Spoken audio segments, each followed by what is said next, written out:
Hey guys, what's up? And welcome to this week's Q&A session. Now, of course, today is 2 days out before Christmas, but don't worry, that doesn't mean this is going to be all Christmas orientated and all the rest of it. We've had a bunch of questions come in throughout the week, and those are the questions I'm going to get answered. Just because it's Christmas time doesn't mean it's Christmas themed. Now, the other thing to mention, of course, is don't worry if you didn't manage to get your questions in advance. All you have to do is drop them in the comments right now. And as I get to the end of this series of questions I already have, if you've dropped in any new questions, I will get those answered today as well before we wrap this session up. So I hope you've all had a good couple of weeks. Obviously, I was away last week. We didn't have a session. Surprisingly enough, no questions came in. But that's not a problem. We're here now. We have a whole bunch. So let's get into it. So our first question to kick us off is, if you have the flu, what is the best thing to take? I'm taking paracetamol and lemons, honey, cider water mix. Okay, cool. So this is one of those things where it will depend on the individual, in the respect that some people like to go down the sort of conventional medicine route. Others like to try and do things more natural. I personally prefer to try to do things more natural. But regardless of the method or the route you choose to go down, the first thing that we need to do is make sure that our foundational health is ideally well taken care of. So in an ideal world, we would have already been relatively healthy before we got the flu. Now, that's not always the case, but of course, if we were already healthy, that would mean that ideally we've probably been eating pretty well, at least 80% of the time. We've probably got a pretty good sleep-wake cycle going on, as in a pretty consistent sleep habit and routine. We're not binging late-night TV all week and so on, and then getting up at different sporadic times and so on. And we're probably engaging in some form of physical exercise on a fairly regular basis. So that's given us a relatively good foundation. And then along comes this illness. We've now gotten the cold, the flu, or whatever the thing might be. And that will give our body the best possible chance to get over it as quickly as possible. Now, let's say, regardless of whether you are taking care of yourself prior to getting the illness or not, you've now suddenly got it. The flu's come along, you've been knocked out, knocked sick, and you're struggling to overcome it. Or maybe you're just in that stage where you feel like you're about to come down with something. The first thing that I personally do is reach for this. So as well as obviously taking care of my health, like I was just saying, this is going to be awkward with my camera. There you go. If I bring my face closer, you should be able to see that. So this is oil of oregano, so oregano oil. I will either use this one, or there's another version which is called Super Strength. So it's the exact same thing, same brand, but it's a more concentrated version. What has been found with oregano oil is that it's one of nature's most powerful antiviral, antifungal, antibacterial, antimicrobial, etc. So anything you have that might be a pathogenic invader, this seems to be very good at knocking out, killing it, getting rid of it, and helping you get over that problem much quicker. So, for example, if I woke up tomorrow morning and I feel a bit like, maybe my throat's a bit swollen, I feel like I might be coming down with something, or I'm suddenly really stuffy, this is the first thing that I would grab. Now, not everybody enjoys the taste. In fact, most people hate the taste. It's very strong, and it's also very hot. But you do get used to it. And this is also something kind of off topic, but also something that I use as when I'm brushing my teeth.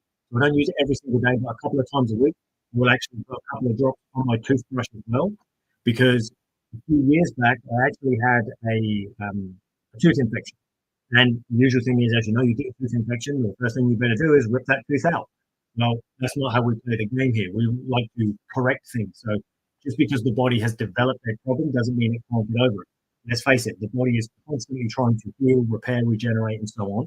So if we can often assist it in the correct ways, then we can give the body the best opportunity to actually heal itself without needing medical intervention and medicine and so on. So what I did was I started brushing my teeth daily with this stuff, and within a couple of weeks, the pain, the discomfort, the infection, and everything is cleared up. Now, I'm not saying that's going to work perfectly like that for everybody, but literally, it was a case of my option here is go to the dentist and they'll tell me to remove the tooth, because obviously you don't want the infection to spread into the jawbone and blah, blah, blah, which is fair enough, you don't. But I figured if I could cure it myself, then I would rather do that than lose a tooth. So, as I say, a couple of drops every day, started brushing my teeth with it, and initially I found that any pressure or heat or cold food items and so on, it would just be incredibly painful. And as I say, within a couple of weeks, that pretty much cleared up and gone away. So now, just as a precautionary measure, every few days, I will use a couple of drops. I don't use it every day because you don't want to wipe out your body's own good bacterial shield. Because the catch you have with anything like this, say with antibiotics and so on that you may get from a doctor, is they're unbiased in what they kill. As in, they can't differentiate between good bacteria, bad bacteria, and so on. So they will just kill whatever's in their way. Same with this. So we need to make sure that we use it sparingly.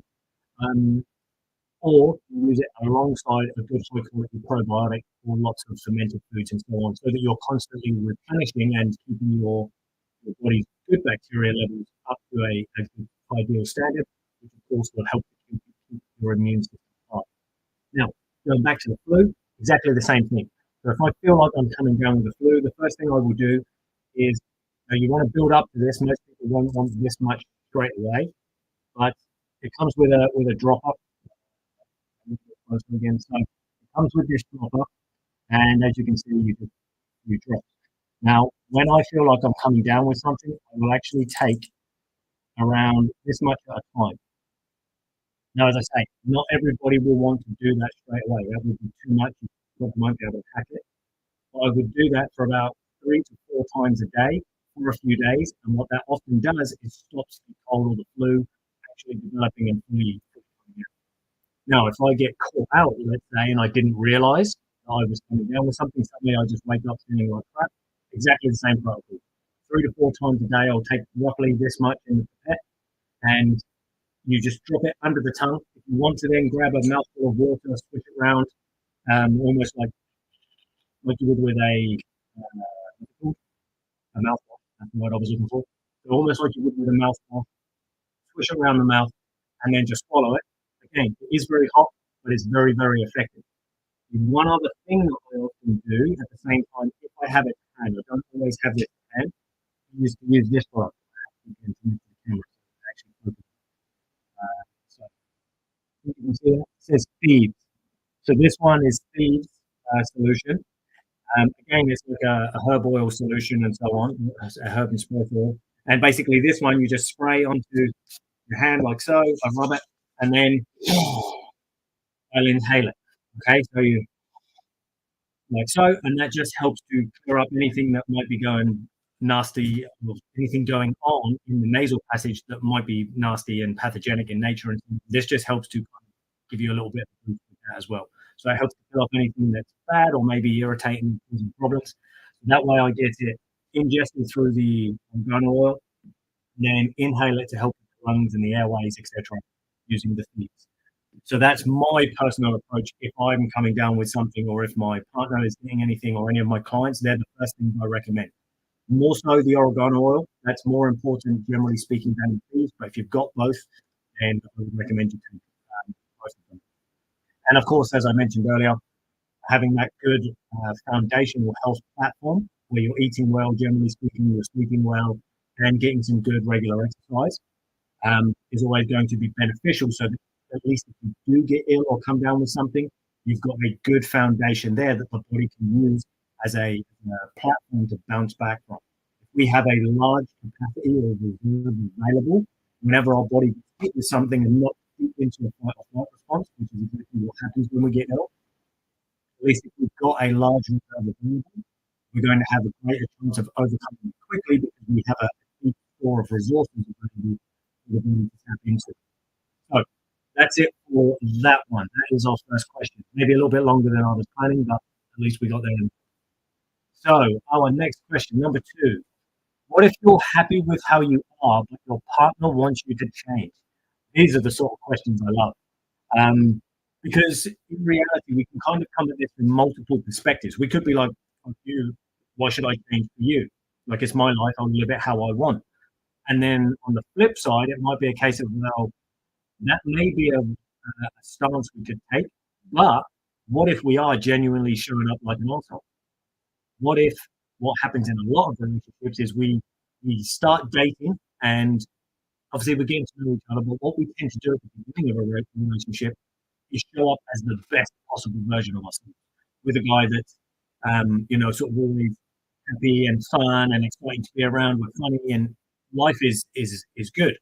But then what tends to happen as we get comfortable in a relationship and it becomes normal because we end up doing the same old every day, sometimes we can kind of lose the spark in the relationship and therefore we just start showing up like shit. As a result, the partner then is a bit missed and like, this isn't the person I signed up for a relationship with.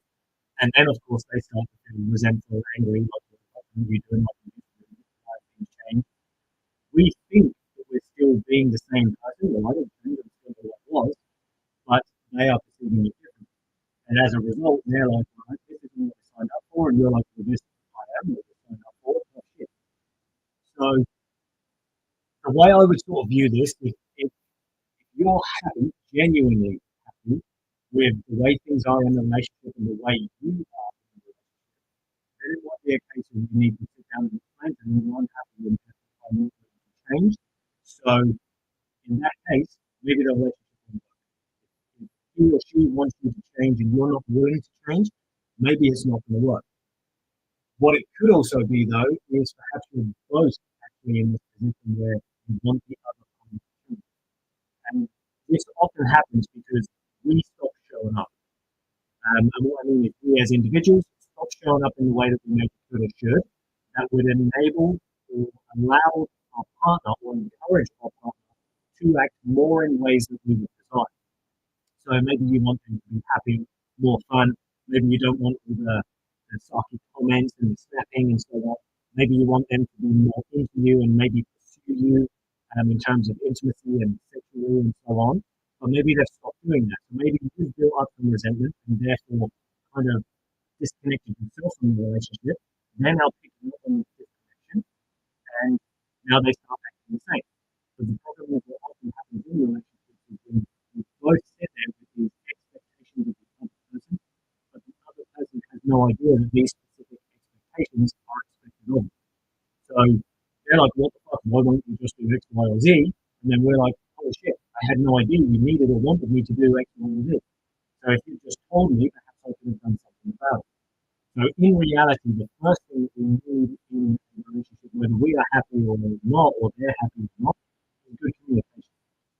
Now, it can be tricky and difficult because often we don't want to get triggered or called out on our own bullshit. Sometimes we know that we've not been doing the best, and we know that those awkward or tricky or difficult conversations are going to be needed, and often that will rub us the wrong way. We've got this idea of what we expect should come from a relationship, but when it's not, sometimes it's easier to get disconnected. And that's easier for us to do than actually address the problem and try and correct it with our partner.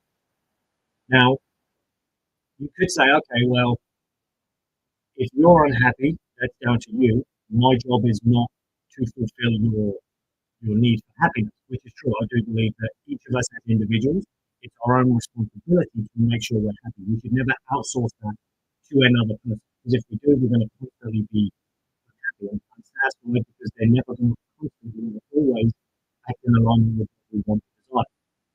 But that's why I say we need good communication because sometimes you can come to like a mutual stance on things that will enable you both to get what you need from the relationship and also enable you both to grow within the relationship. Now, you've probably heard me say before, I personally am very much of the belief that we should constantly be pursuing growth, whether personal, financial, spiritual, in terms of health, or whatever it might be. I believe there's always another level we should strive for, not to the detriment of living life, but knowing that there's more and we have a constant pursuit for it. Yes, we have time off. Yes, we have gratitude. But in our relationships, I believe it's the same. We should be striving for more. We should be constantly trying to grow and build a relationship, at least in some manner. And this, of course, comes from the ability for you both to get ruthlessly honest about where you are in the relationship right now and where you want it to go.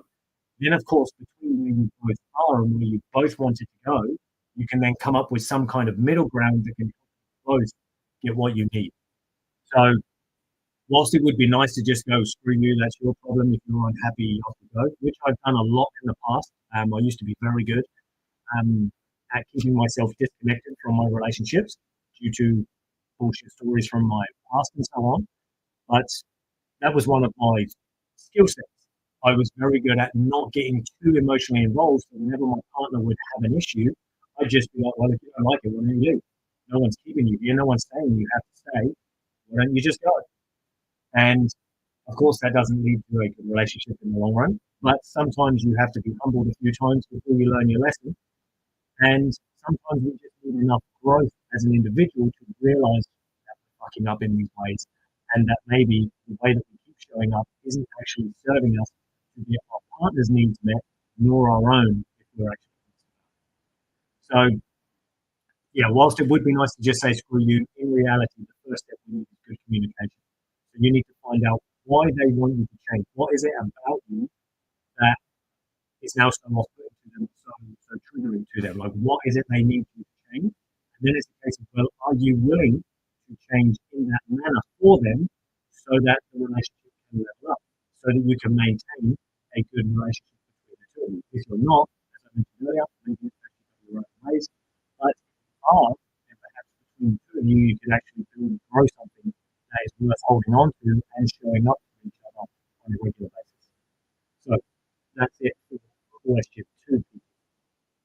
So our next question is number three. It seems to me it's good to have the right people around you. Try to stay away from the negative and go towards the positive. How do you not let the negative in? I myself shut down or walk away. Okay, so let's look at this. There's several parts. So I myself shut down or walk away. Now, of course, this is a way to deal with negative people or negative experience. Shut down and walk away. The catch is, have you actually dealt with the problem? And what I mean by that is, if it's just simply, oh, it's a negative person, I don't want to know my life, I don't want to get caught up in that energy, then yeah, you can kind of just turn yourself, walk away, it's nothing to do with you, and so on. But if it's something that you are actually emotionally engaged with, and then you just shut down and walk away without actually processing it, then that could be an issue. So if you're literally just suppressing the negative emotion you've had based on the negative emotion, sorry, based on the negative experience, you're just stuffing down those negative emotions, but not really addressing them in yourself or in the exchange or the conflict, then that might not be the healthiest way to do it. Because of course what happens over time is we just store up these negative energies and these blocks. Often over time, they will manifest as physical problems in the body, energetic and physical issues in the body that prevent us showing up and being the best version of ourselves. Now, I know that best version of ourselves is a very nice idea type thing, but the truth is we all would like to be the best possible version at any given moment.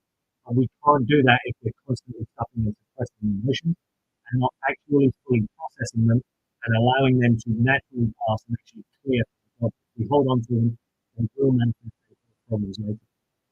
So it seems to have the right people around it. Yeah, so having the right people around you is, of course, the ideal. You can surround yourself with people that you resonate well with.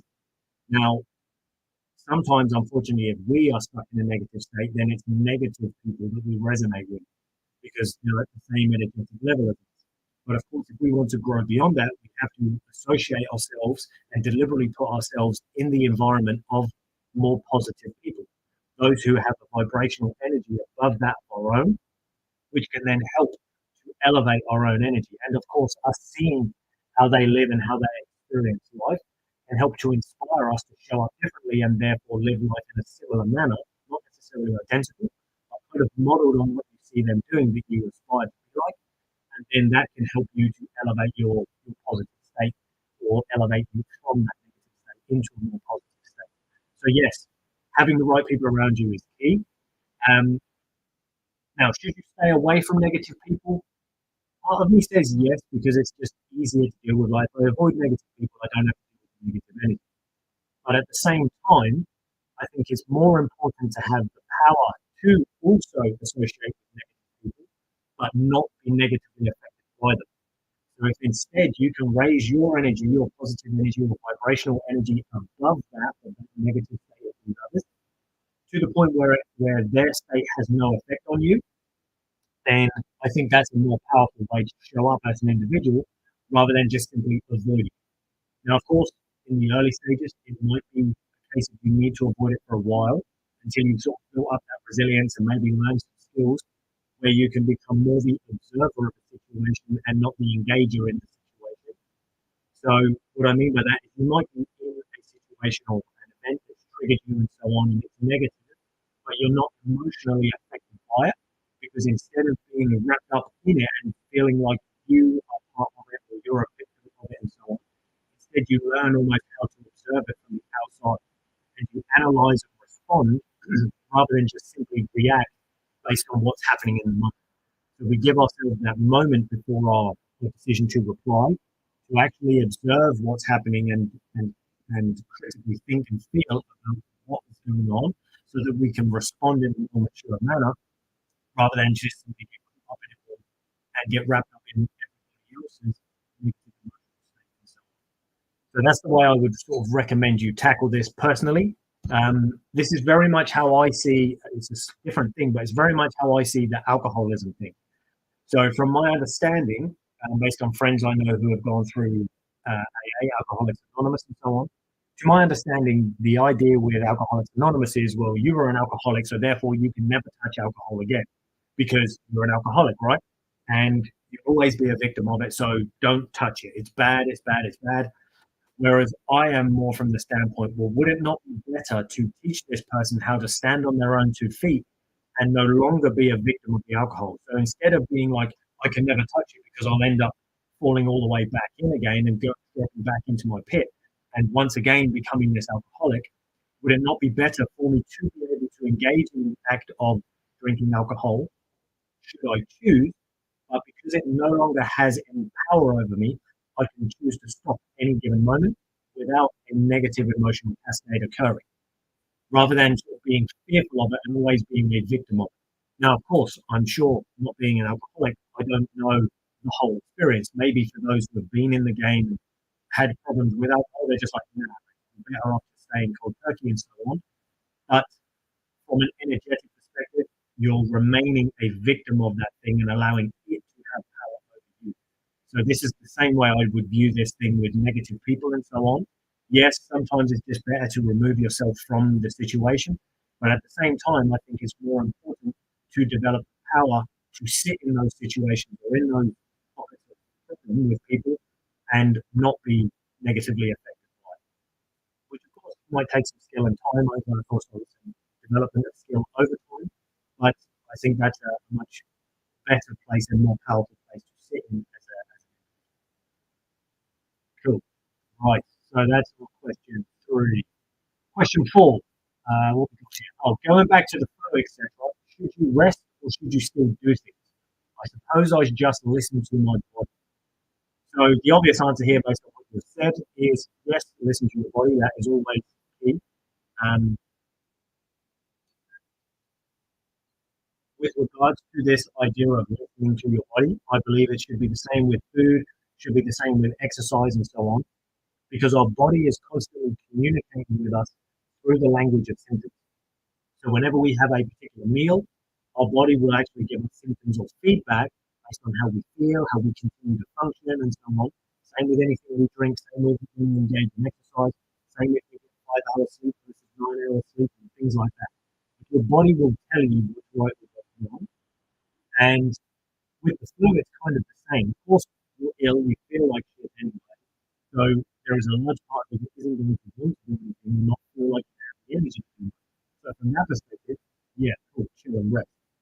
But at the same time, some people will actually find that if they do some form of kind of light exercise or engage in some bit more activity, they will actually get over the issue quick. One, doing more sometimes helps to lessen our symptoms because the body now has more experience in things it's doing, more things it's experiencing, and therefore having to process and analyze. we're engaging in more, that can sometimes perceive, or sorry, that can sometimes appear to lessen our symptoms of the illness. And that's just because our body can't give you 100% of all symptoms and experiences at the same time. It's a bit like if you fall over and cut yourself, and then your mum would say, "Oh, rub it better, rub it better." And in the moment whilst you're rubbing it, it does actually feel better. The pain from the cut lessens or even disappears. And that's because your body can't show you the pain and show you the sensation of being rubbed at the same time. And then you're not able to analyze it and process both experiencing both at the same time. No different with the illness versus exercise and so on. So if you begin to engage in more activity, it's sometimes a case of you will then experience your symptoms of the illness at a lesser level. Now, the flip, of course, is if you do too much, what you will actually do is push your body even deeper into that fight or flight response, or what we would actually call a sympathetic stress response from the nervous system, the autonomic nervous system. Now, if you get pushed even deeper, but don't have the capacity to bounce back from that, then of course you can sometimes prolong the illness or make yourself worse. So we do have to be careful. We don't want to go too crazy. But in my experience, both with myself and again with clients, some people, as long as you don't go too hard, can get away with doing some light exercise, things like yoga, tai chi, work-in type exercise rather than workout and so on. That can be great ways to keep your body moving and to help deliver additional nutrients and oxygen to the cells and so on. That will enable you to pump the system more, but without necessarily engaging in heavy hard workout that may push you. So that's what I would recommend. That right here. Number 5. Here's an interesting one. Lol. Can someone steal your energy? I think you'll like this one. So this is coming from John. Others. So John always has good questions like this. So can someone steal your energy? Now that is a good question. So with this game, we have to understand that we are obviously humans, and we are ultimately, if you studied quantum physics and so on, and quantum mechanics and all the rest of it, you'll understand that based on that particular train of thought, that idea, that theory, that science, we are energetic beings, which is cool, but we are here having a physical experience. So, with regards to can someone steal your energy, it's a kind of a yes and a no. Now, what I mean by that is based on this particular field of work and so on, it would suggest that generally speaking, if you've got two individuals in the same room and one is of high health and high vitality and the other one low, the one who is of greater health and vitality will bleed life force energy into that other person or leach energy to them. So it's almost like your additional or abundance of energy will help you start healing them. Now, sounds a bit crazy and airy fairy, I know, but at the same time, there seems to be a lot of evidence to support this and back it up. Now, for most people, you won't really you won't really notice it in the moment, but what some people find is at the end of the day they'll notice. So in my field, for example, I tend to be less affected by this than many I see. But what will often happen, because it's a field where you're working with people who are generally less healthy than you, what you are doing essentially is bleeding into them. You're trying to help them and encourage them and so on, and you're giving your positivity to them because you want them to heal and to improve. Same in with doctors and nurses and so on, in hospitals and surgeries and things like that. So what often happens is by the end of the day, you're completely exhausted. And that is partially, yes, of course, because you've been working all day, but it's also because you've been bleeding this energy into people all day. Now, it doesn't mean that you should fear this and be like, oh my God, I can't be around unhealthy people. That means that I'm going to basically just drain myself. Because if you are taking care of yourself at the right level, you'll be able to bounce back and recover from this on a day-to-day or week-to-week basis. But in essence, yes, people can steal your energy, but they don't literally steal it. It's not like, oh, someone could just come and walk behind you and steal your energy from you, if you know what I mean. It's more a case of if you spend time with individuals who are of a lesser health status than yourself, energetically, they will kind of borrow energy from your energetic field as it applies to theirs. And you might think about the energetic field out this is no different from when you maybe walk into a party and for some reason there's this that guy in the corner, you just don't, there's something about it just off with the vibe is off. And that's essentially what this is. Because we pick up on subtle energies of people. The same thing has happened. We're all influenced by this energetic field that we look around.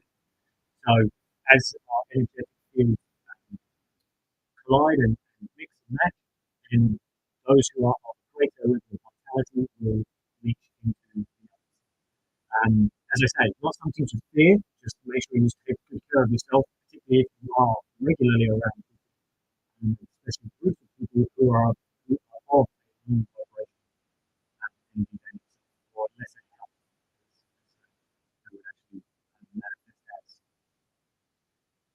Cool. So, hope that helps. Number six, what we've got here. Is adrenaline good for your health when you're getting older? Okay. So adrenaline, for those of you who don't know, also called epinephrine. Um, Adrenaline is essentially a hormone, neurotransmitter in the system, in the body, that is part of our fight or flight response. So whenever we engage in a stressful situation or we perceive a stressful situation, the body will shift into a fight or flight response, or as I mentioned earlier, it will shift into a sympathetic state. So we have the autonomic nervous system, which basically regulates all of the involuntary actions of the body. So we see a stress happen, suddenly that fight or flight system kicks in, which essentially diverts all of the blood and the energy and stuff to the working muscles in the brain, the heart, and lungs. Essentially, it's designed to prepare us to fight or flight. That's why it's called fight or flight. We're either going to fight real hard or we're going to run to get away from the danger. Now, adrenaline is part of that whole process. Now, is it good for your health when you're getting older? Simple answer, yes. It's good for our health all the time because it's an essential part of our survival mechanism. Now, the catch for most of us, though, along with adrenaline, we have cortisol and we have multiple stress hormones. The catch for most of us, whether we're younger or older, is most of us these days are chronically in more of a fight or flight response than we are in a repair and regenerative state. So rather than be on that repair, rebuild, and regenerate side of the nervous system, we're stuck in the fight or flight, which means our physiology is often pretty worn out, pretty stressed out, and so on. So if, as we get older, we continue to overly stimulate ourselves and we don't allow our body or support our body in the ways needed for it to repair, rebuild, and recover, then unfortunately what happens over time is, of course, our health will decline.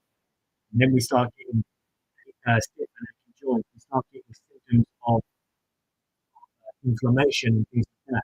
We may even develop metabolic illnesses and diseases, like diabetes, high blood pressure, high cholesterol, and all these sorts of things because we're spending too much time in that response. So it's not necessarily adrenaline alone, it's the fact that we're not managing stress very well, both in terms of us managing it through our daily actions, but also through our physiological response if we don't have a good basic health available, which then therefore provides us with a good capacity to deal with all this.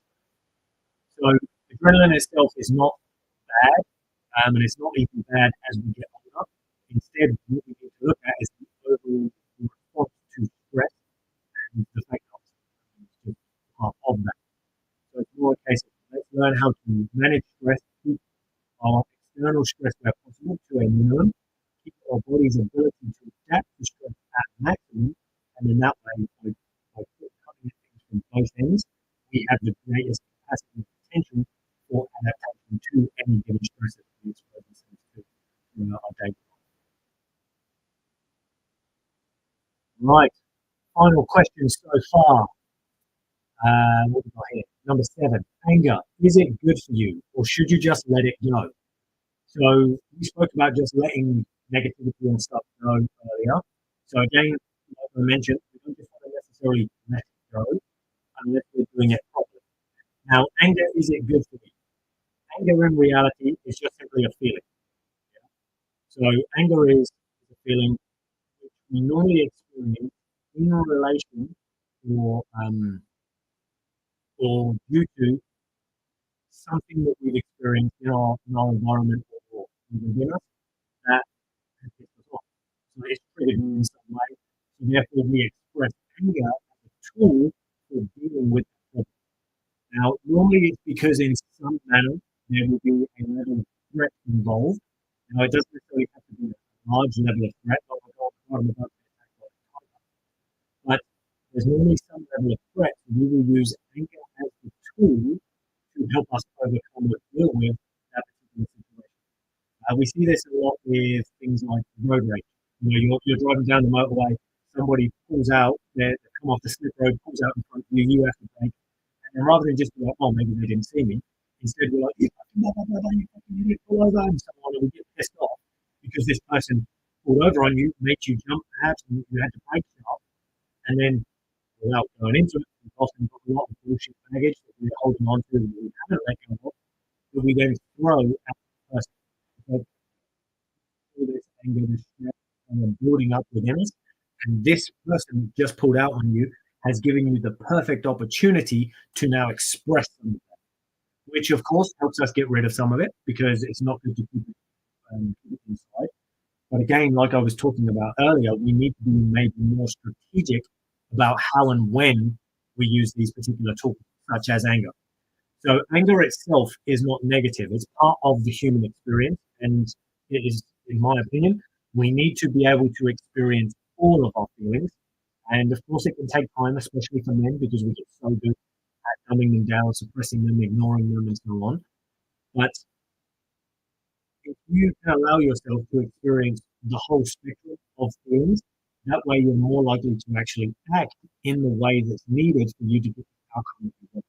Because if you suppress your feelings, that's essentially another way of lying to yourself. Now, if you spend any time around me, you'll know that integrity is our number one step. In anything that we do here, integrity with self, as in aligning yourself with the truth and the facts, is number one. Both being able to tell it and experience it is key. Now, if you suppress feelings, that's just another way of lying to yourself. So you might be angry and pissed off about something, but just pushing it down and ignoring it, as I mentioned, is a way of lying to yourself and will not allow you to get the results that you want. Because over time, you'll build up more and more stress, more and more anger, eventually leading to rage.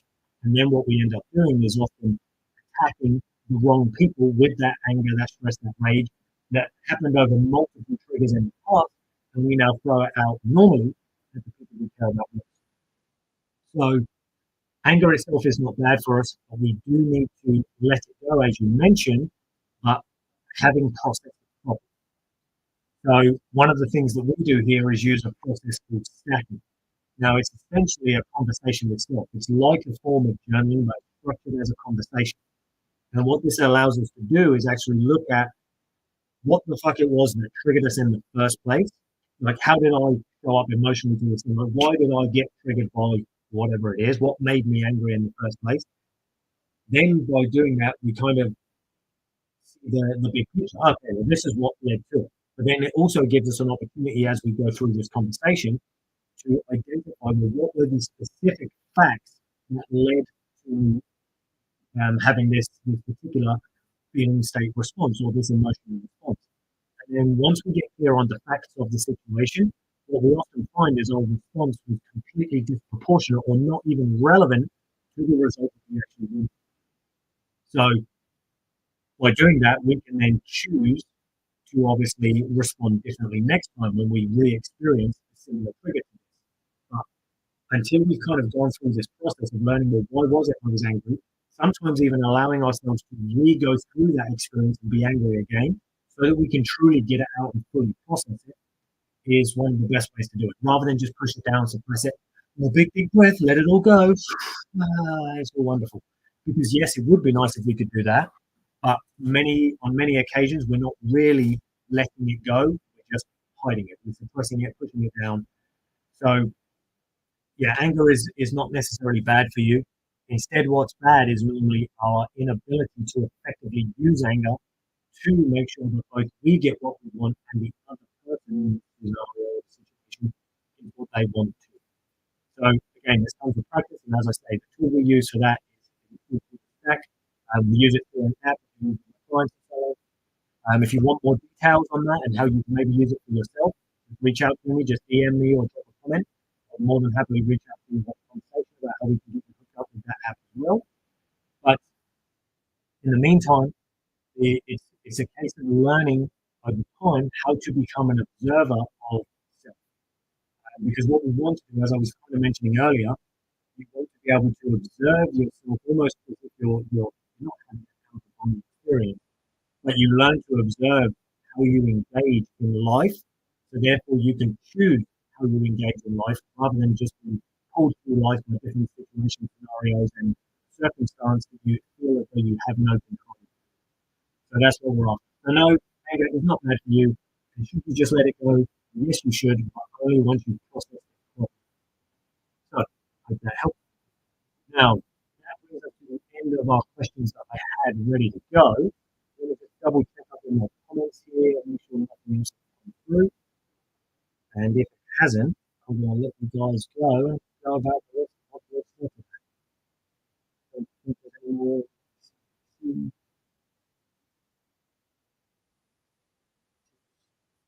Okay, brilliant. So it looks like there's no other questions, which is awesome. That means I will let you guys go now.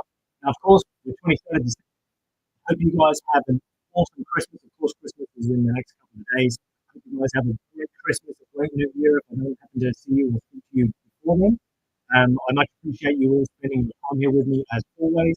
And of course, you'll see me back in here tomorrow with my next video. Thanks for watching, people, and I look forward to chatting with you soon.